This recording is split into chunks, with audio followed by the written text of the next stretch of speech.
बड़ी खबर आई इजरायल के बंधकों से जुड़ी। इजरायल के मीडिया के मुताबिक बंधकों की रिहाई के लिए नेतन्याहू एक समझौते की तैयारी में जुटे हैं। खबर के मुताबिक इस बात के संकेत खुद नेतन्याहू ने एक अमेरिकी न्यूज चैनल से बातचीत के दौरान दिए।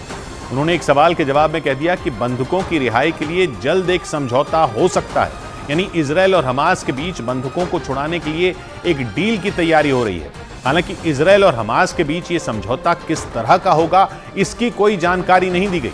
लेकिन इजरायल के मीडिया ने दावा किया कि बंधकों को छुड़ाने के बारे में जल्द ही कोई ठोस फैसला लिया जा सकता है, क्योंकि 7 अक्टूबर को बंधक बनाए गए लोगों की कोई जानकारी न मिल पाने की वजह से नेतन्याहू पर दबाव बढ़ता जा रहा है और इसीलिए माना जा रहा है कि वो अपने सबसे बड़े दुश्मन हमास के साथ भी समझौते के लिए तैयार हो गए, ताकि 240 से ज्यादा बंधकों को हमास के चंगुल से आजाद कराया जा सके।